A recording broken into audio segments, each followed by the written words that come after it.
Hey y'all, how you doing? Hazel and I are doing great. We're waiting for Mary Jo to come home right now. I just got back from the dentist and I need a 3-surface amalgam done, which is not good. A lot of times those go from a 3-surface to a root canal and a crown, which with my insurance, which I don't pay a dime for, and I am so thankful for having it. I don't know how that would work. So hopefully they won't break my tooth off and we won't have to figure that out.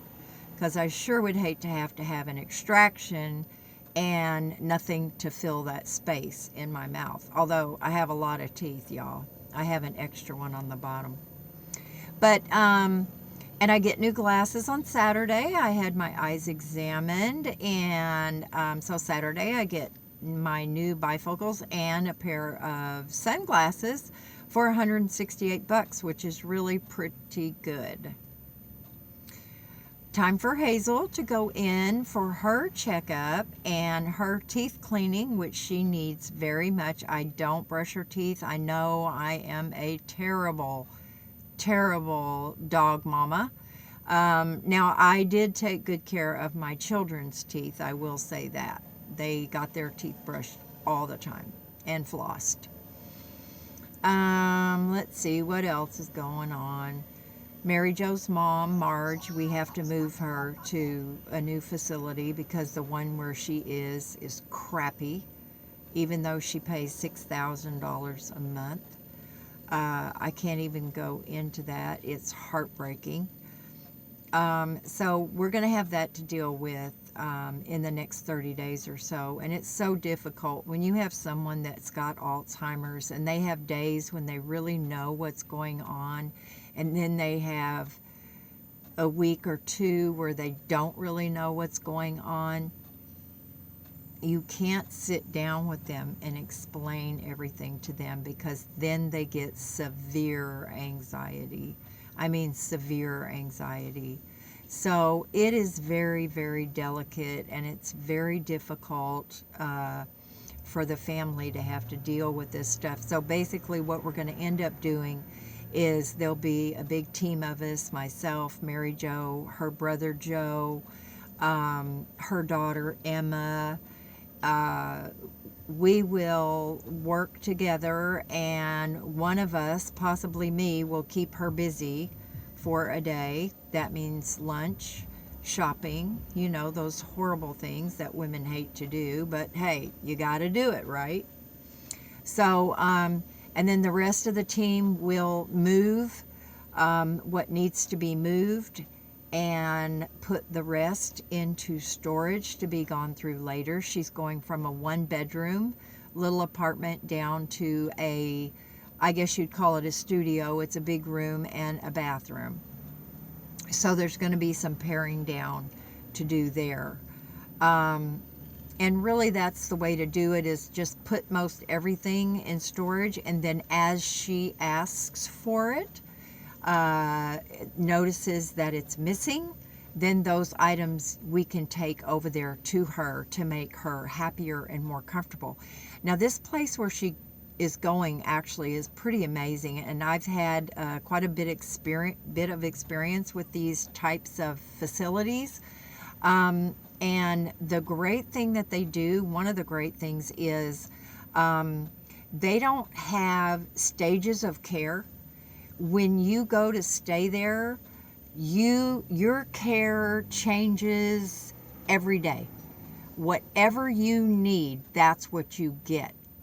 It's real time. It's not like, okay, well, she's acting kind of crazy, we got to move her over to this section of the building, or you know, she doesn't know anything at all, we're gonna shove her back into this section of the building. No, it's not like that.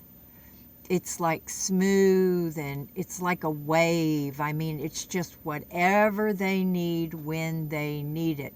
So let me tell you guys, that's very unusual, that type of care, to be able to get that type of care. Another thing that they do that I've never heard of before is when a new person comes in, They assign a single individual to be with them 24/7 for 3 days and 3 nights. Now that is unheard of. That is awesome. So with myself and Mary Jo and Joe and Emma and maybe Joseph and whatever other family members that we can get together, then somebody will be with her until she is comfortable where she is. As comfortable as you can be when you have a disease like Alzheimer's.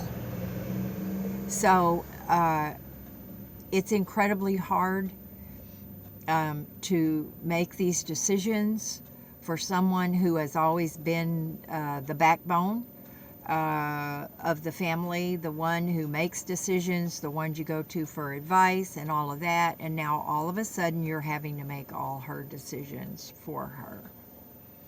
But thank the good Lord that Marge and her husband were smart and wise, and they made investments.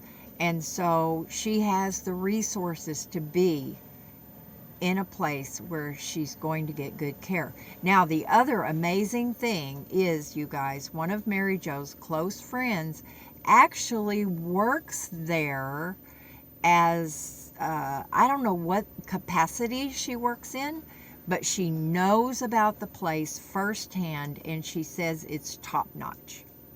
So, that's awesome. But that's going to be something that we have to deal with, and I'm really glad that I came home when I did, and I wasn't out gallivanting around when this was going to be happening, because the more people that you can have in a transition like this, the better it is, because there's a lot of stuff to be covered. The moving of everything, the setting up of everything, the storage of everything, keeping Marge busy and entertained as much as possible.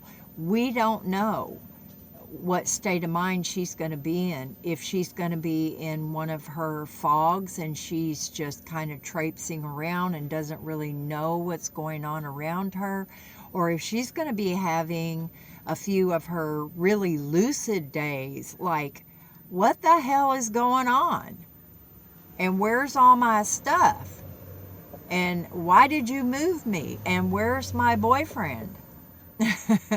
She has a gentleman friend that she's had since she moved to the place where she is now. And they have their ups and downs, and they're not really boyfriend and girlfriend, you know, but they are pretty constant companions, and they live down the hall from each other. He does not have Alzheimer's, but he does have some dementia. But he kind of shepherds her around, and so it's good she's going somewhere where she's going to get a lot of care. Now, I went with Mary Jo when she initially went out there, and we checked out the place, and it seemed to be a very, very nice, it's a smaller facility, so there's not like tons and tons and tons and tons of people there. Maybe I'll volunteer there a little bit so that I can just kind of keep an eye on Marge. And as long as she knows who I am, then I want to be there for her. Alzheimer's is a horrible thing. One day you're with it and the next day you're not. She, on her good days, she knows, she remembers that she has Alzheimer's, and she knows that she's losing touch with the real world. And I can't imagine what it's like to walk in those shoes. I just can't. But on a very, very happy note, Mary Jo had her post-chemo scans that they do to check on her progress and what's going on with her, and she passed with flying colors. No signs of any cancer. She is doing awesome. I am so thankful for that, y'all. And I'm very thankful to those of you who were supportive, like Jamie, and he actually made a video for her, which touched her very much. And all of those out there that watch my channel and sent good wishes and prayers to Mary Jo, I just thank you from the bottom of my heart. She's my person. Other than my two children, my two boys, she's it for me. So she's very valuable, even though we fight. It doesn't matter. So I'm very, very thankful for that. And now hopefully she is going to gain some weight, and then I'll have some hand-me-down clothes from her. I'm a little ahead of her right now. But anyway, y'all, I hope you do something fun today.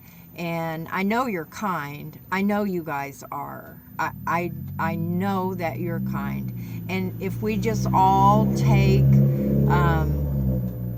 a moment to be, I hate to say, be present in the moment. That just sounds so stupid. I hate all those cliches. But if we just pay attention, there's always somebody out there that can use a few minutes of our time, a meal, a blanket, whatever it is that we can share with them, even if it's just a smile. I know you guys out there are so kind, and I appreciate that. And that's all I have to say for this little ramble, and I will talk to you guys later.